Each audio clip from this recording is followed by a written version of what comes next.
I mean, the amount of alcohol we drank in the first 15 minutes. Remember, we had the shot skis. We had the shot skis, about a 4 or 5 the shot glasses on the skis. We were doing those with the man. That was a lot of fun. But yes, there'll be, even though this is a live show at O'Rourke's, I'd imagine there'll be some drinking. We'll see if DraftKings was really going to be, want to deal with that. But what I'll do? I'll ask for forgiveness rather than permission and just kind of have at it. Before we get out, seems like the right way before we change gears off of antics in bars in Columbus and coaches putting their hands on players, can Urban Meyer come back and actually take over this Nebraska job, or this?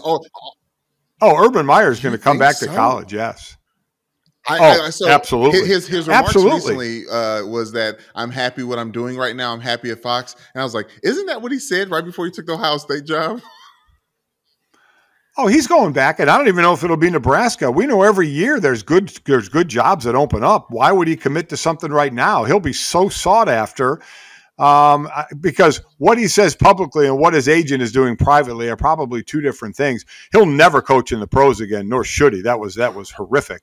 But listen, he was and he had some of the issues in college as well, but he won.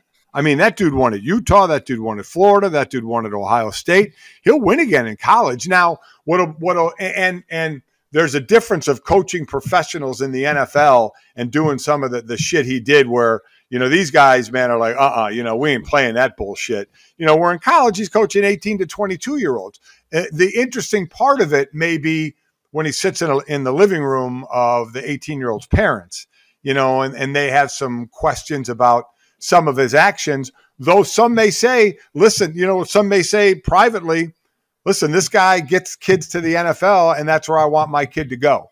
He's not going to coach my kid in the NFL, but he can get my kid to the NFL.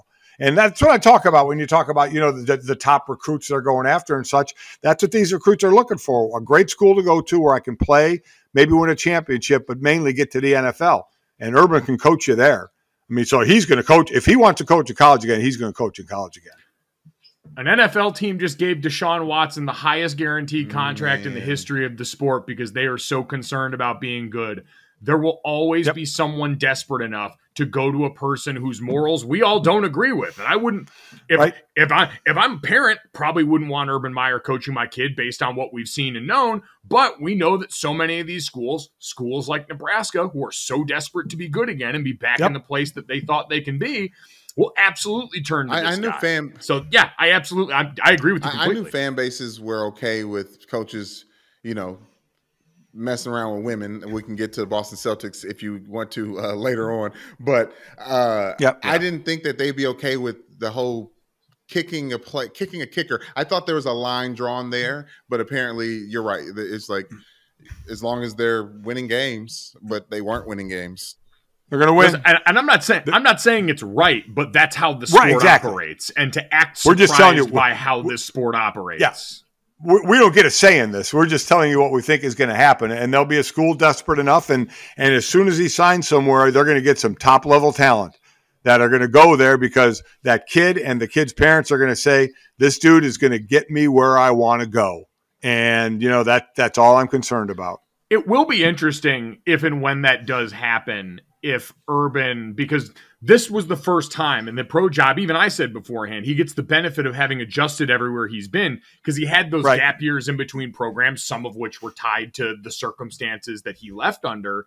But he always, especially when he would go take these TV jobs, would kind of sit back and adjust what he would come back and do offensively, kind of help modernize his approach. I wonder if, especially now, with everything in name, image, and likeness at the transfer portal, if he's going to be able to manage it in the same way, because Jacksonville was the first time he failed to adjust to the surroundings where he was.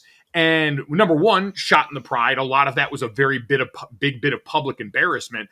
Everywhere else, he had left the program somewhat in different positions and different levels of shame between what went on at Ohio State with the receiver coach.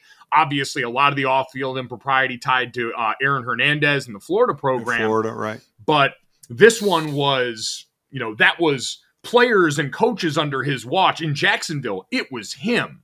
It was fully him in the spotlight. Yeah. And now we hear all the time from these older coaches about how much shit's changed in college. That would be the one part that I'd be interested in to see. And again, Dad, to your point, we're going to get a chance to see it at some point.